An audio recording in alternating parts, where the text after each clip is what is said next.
প্রিয় দর্শক, জানিয়ে দেব আমাদের হাতে থাকা সর্বশেষ আপডেট আন্তর্জাতিক বাংলা খবর। চ্যানেলটি সাবস্ক্রাইব করে আমাদের সাথেই থাকুন। ভেনেজুয়েলার দায়িত্ব আমার, আপাতত নির্বাচন নয়, বললেন ট্রাম্প। যুক্তরাষ্ট্রের প্রেসিডেন্ট ডোনাল্ড ট্রাম্প বলেছেন, ভেনেজুয়েলায় আগামী ৩০ দিনের মধ্যে কোনো নতুন নির্বাচন অনুষ্ঠিত হবে না। ভেনেজুয়েলার দায়িত্বে আমি আছি। সোমবার এনবিসি নিউজকে দেওয়া এক সাক্ষাৎকারে ট্রাম্প বলেন, প্রথমে আমাদের দেশটাকে ঠিক করতে হবে, নির্বাচন করা যাবে না। মানুষের পক্ষে ভোট দেওয়ার মতো কোনো পরিস্থিতিই নেই। এতে কিছুটা সময় লাগবে। দেশটাকে আবার সুস্থ অবস্থায় ফিরিয়ে আনতে হবে। এর আগে শনিবার ট্রাম্প দাবি করেন, যুক্তরাষ্ট্রের সামরিক অভিযানের মাধ্যমে ভেনেজুয়েলার প্রেসিডেন্ট নিকোলাস মাদুরো ও তার স্ত্রী ফার্স্ট লেডি সিলিয়া ফ্লোরেসকে আটক করা হয়েছে। একই সঙ্গে তিনি বলেন, প্রয়োজনে মার্কিন সেনা মোতায়েন করে সাময়িকভাবে ভেনেজুয়েলার নিয়ন্ত্রণ যুক্তরাষ্ট্র নিজের হাতে নেবে। তবে ট্রাম্প জোর দিয়ে বলেন, যুক্তরাষ্ট্র ভেনেজুয়েলার সঙ্গে যুদ্ধে জড়িত নয়। তিনি বলেন, না, আমরা যুদ্ধে নেই। আমরা যুদ্ধ করছি মাদক বিক্রেতাদের বিরুদ্ধে, যারা তাদের কারাগারের বন্দীদের, মাদকাসক্তদের ও মানসিক রোগীদের আমাদের দেশে পাঠিয়ে দিচ্ছে। এনবিসি নিউজকে দেওয়া সাক্ষাৎকারে ট্রাম্প আরও জানান, ভেনেজুয়েলার জ্বালানি অবকাঠামো পুনর্গঠনে তেল কোম্পানিগুলোকে যুক্তরাষ্ট্র ভর্তুকি দিতে পারে। তার মতে এই কাজ 18 মাসের কম সময়ের মধ্যেই শেষ করা সম্ভব। তিনি বলেন, আমি মনে করি এর চেয়েও কম সময়ে করা যাবে, তবে এতে বিপুল অর্থ খরচ করতে হবে। বিশাল অঙ্কের অর্থ ব্যয় করতে হবে। তেল কোম্পানিগুলো সেই অর্থ বিনিয়োগ করবে এবং পরে আমরা রাজস্বের মাধ্যমে তাদের টাকা ফেরত দেওয়া হবে। সাক্ষাৎকারে এনবিসি নিউজ জানায়, ভেনেজুয়েলায় যুক্তরাষ্ট্রের সম্পৃক্ততা পরিচালনায় ভাইস প্রেসিডেন্ট জেডি ভ্যান্স, পররাষ্ট্রমন্ত্রী মার্কো রুবিও, প্রতিরক্ষামন্ত্রী পিট হেগসেথ এবং হোয়াইট হাউসের deputy chief of staff Stephen Miller সহ কয়েকজন শীর্ষ কর্মকর্তা ভূমিকা রাখবেন বলে ট্রাম্প উল্লেখ করেন। ট্রাম্প বলেন, এটা সবার একটি দল, সবারই আলাদা দক্ষতা আছে। তবে কে শেষ পর্যন্ত ভেনেজুয়েলার দায়িত্বে থাকবেন, এমন প্রশ্নের জবাবে ট্রাম্প এক শব্দে বলেন, আমি। এদিকে সোমবার নিউ ইয়র্কের একটি আদালতে মাদুরো মাদক সন্ত্রাসবাদ সহ একাধিক ফেডারেল অভিযোগে নিজেকে নির্দোষ দাবি করেন এবং বলেন, তিনি এখনও তার দেশের নেতা। মাদুরো আটক হওয়ার পর সোমবারই ভাইস প্রেসিডেন্ট ডেলসি রদ্রিগেজকে আনুষ্ঠানিকভাবে অন্তর্বর্তী প্রেসিডেন্ট হিসেবে শপথপাঠ করানো হয়। ট্রাম্প জানান, রদ্রিগেজ যুক্তরাষ্ট্রের কর্মকর্তাদের সঙ্গে কাজ করছেন। তবে মাদুরো আটক হওয়ার আগে তার সহযোগীদের সঙ্গে মার্কিন পক্ষের কোনো যোগাযোগ ছিল, এমন দাবি তিনি নাকচ করেন। মাদুরোকে সরাতে ভেনেজুয়েলার কোনো কর্মকর্তার সঙ্গে চুক্তি হয়েছিল কি, এমন প্রশ্নে ট্রাম্প বলেন, হ্যাঁ, অনেকেই চুক্তি করতে চেয়েছিল, কিন্তু আমরা এই পথটাই বেছে নিয়েছি। তিনি বলেন, রদ্রিগেজের সঙ্গে তিনি ব্যক্তিগতভাবে কথা বলেছেন কিনা তা তিনি বলতে চান না।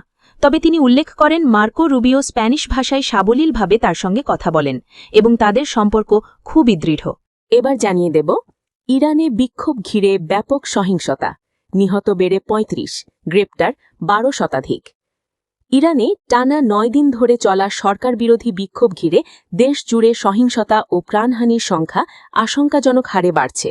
মানবাধিকার কর্মীদের দেওয়া তথ্যানুযায়ী নিরাপত্তা বাহিনীর সঙ্গে সংঘর্ষে এ পর্যন্ত অন্তত ৩৫ জন নিহত হয়েছেন।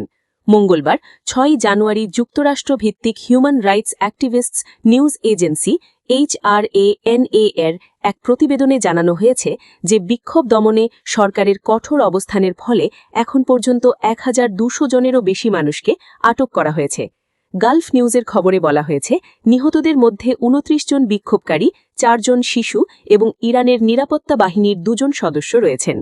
ইরানের ভেতর থাকা বিস্তৃত কর্মী নেটওয়ার্কের মাধ্যমে এই তথ্য সংগ্রহ করা হয়েছে, যা দেশটির অতীতের অস্থিরতার সময়ও নির্ভরযোগ্য হিসেবে প্রমাণিত হয়েছিল। মানবাধিকার সংস্থা HRANA এর তথ্যমতে গত ২৪ ঘণ্টায় আজনা, মর্ভদস্ত ও কোরভে শহরে অন্তত ৭ জন বিক্ষোভকারীর মৃত্যু নিশ্চিত করা হয়েছে। বিক্ষোভে আহত হয়েছেন অন্তত ৬৪ জন, যাদের অধিকাংশের শরীরে পেলেট গান ও প্লাস্টিক বুলেটের আঘাত রয়েছে। অন্যদিকে ইরানের বিপ্লবী গার্ড বাহিনীর ঘনিষ্ঠ বার্তা সংস্থা ফার্স নিউজ জানিয়েছে, বিক্ষোভ চলাকালে নিরাপত্তা বাহিনীর ব্যাপক ক্ষয়ক্ষতি হয়েছে। তাদের দাবি অনুযায়ী প্রায় ২৫০ জন পুলিশ সদস্য এবং স্বেচ্ছাসেবী বাহিনী বাসিজের ৪৫ জন সদস্য আহত হয়েছেন।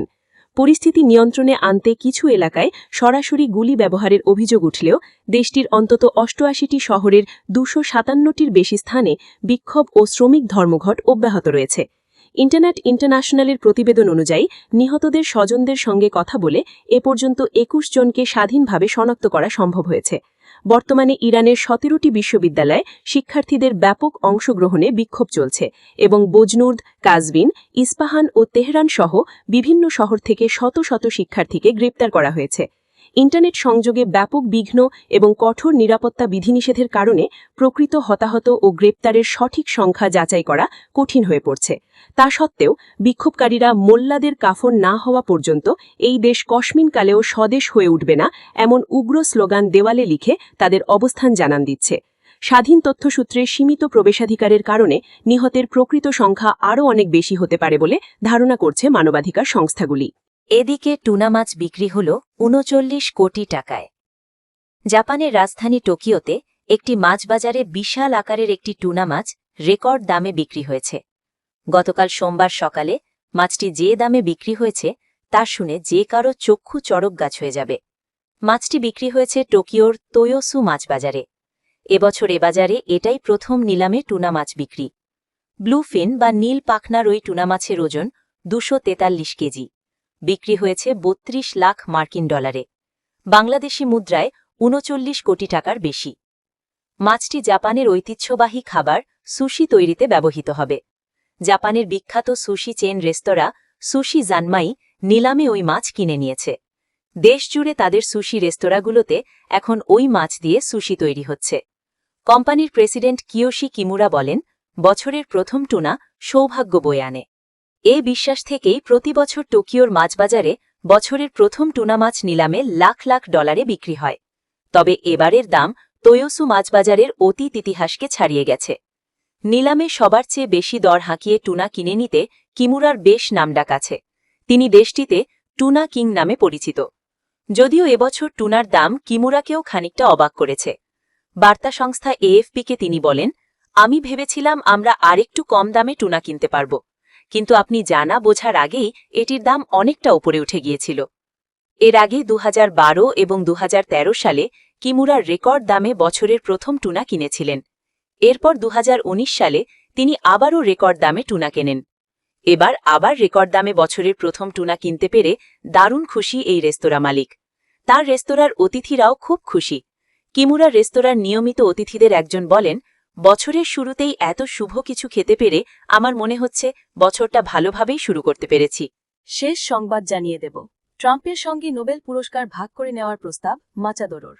মার্কিন প্রেসিডেন্ট ডোনাল্ড ট্রাম্পের সঙ্গে ভেনেজুয়েলার বিরোধী দলীয় নেত্রী মারিয়া করিনা মাচাদো গত বছর প্রাপ্ত তার নোবেল শান্তি পুরস্কারটি ভাগ করে নেওয়ার প্রস্তাব দিয়েছেন।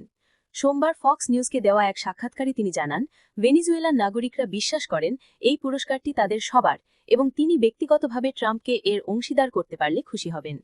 মাচাদো গত বছর যখন নোবেল পুরস্কারটি জেতেন তখন ট্রাম্পও এটি পাওয়ার জন্য জোরালো চেষ্টা চালিয়েছিলেন, কিন্তু ট্রাম্পকে পেছনে ফেলে যখন নরওয়ের অসলোতে উপস্থিত হয়ে পুরস্কারটি গ্রহণ করেন মাচাদো, তখন থেকেই তাদের মধ্যকার সম্পর্কে টানাপড়েন শুরু হয়। বর্তমানে ভেনেজুয়েলার রাজনৈতিক পটপরিবর্তনের মুহূর্তে ট্রাম্পের এই অসন্তোষ মাচাদোর ক্ষমতার পথে বড় বাধা হয়ে দাঁড়িয়েছে। হোয়াইট হাউসের কর্মকর্তাদের উদ্ধৃতি দিয়ে ওয়াশিংটন পোস্টের এক প্রতিবেদনে জানানো হয়েছে যে মাচাদোর নোবেল গ্রহণ করার সিদ্ধান্তটিকে ট্রাম্প ইতিবাচকভাবে নেননি। কর্মকর্তারা মনে করেন, মাচাদো যদি পুরস্কারটি প্রত্যাখ্যান করে ট্রাম্পের নাম প্রস্তাব করতেন তবে হয়তো আজ ভেনেজুয়েলার প্রেসিডেন্ট থাকতেন তিনি। এদিকে ভেনেজুয়েলার প্রেসিডেন্ট নিকোলাস মাদুরোকে যুক্তরাষ্ট্রের সেনারা আটক করার পর সামাজিক মাধ্যম এক্সে একটি পোস্ট দেন নোবেল শান্তি পুরস্কার জয়ী ও ভেনেজুয়েলার বিরোধী দলীয় নেতা মারিয়া করিনা মাচাদো। ওই পোস্টে তিনি বলেন, মাদুরোকে ক্ষমতাচ্যুত করা হয়েছে এবং তারা এখন ক্ষমতা নিতে প্রস্তুত। কিন্তু এর ২ ঘণ্টা পর যখন যুক্তরাষ্ট্রের প্রেসিডেন্ট ডোনাল্ড ট্রাম্পকে জিজ্ঞেস করা হয় মাচাদো ভেনেজুয়েলার পরবর্তী সরকারের দায়িত্ব গ্রহণ করবেন কিনা, জবাবে ট্রাম্প বলেন, ভেনেজুয়েলাকে চালানোর মতো সমর্থন ও সক্ষমতা মাচাদোর নেই, দেশটি সবাই তাকে সম্মান করেন না বলেও মন্তব্য করেন ট্রাম্প। মাদুরোকে আটক করার পর ভেনেজুয়েলার জনগণের উদ্দেশ্যে দেওয়া এক চিঠিতে মাচাদো বলেন, জনগণের সার্বভৌমত্ব প্রতিষ্ঠার সময় এসেছে। তিনি ২০২৪ সালের নির্বাচনে মাদুরোর প্রধান প্রতিদ্বন্দ্বী প্রার্থী এডমুন্ডো গঞ্জালেজ উরুতিয়াকে পরবর্তী প্রেসিডেন্ট হিসেবে দায়িত্ব দেওয়ার আহ্বান জানান।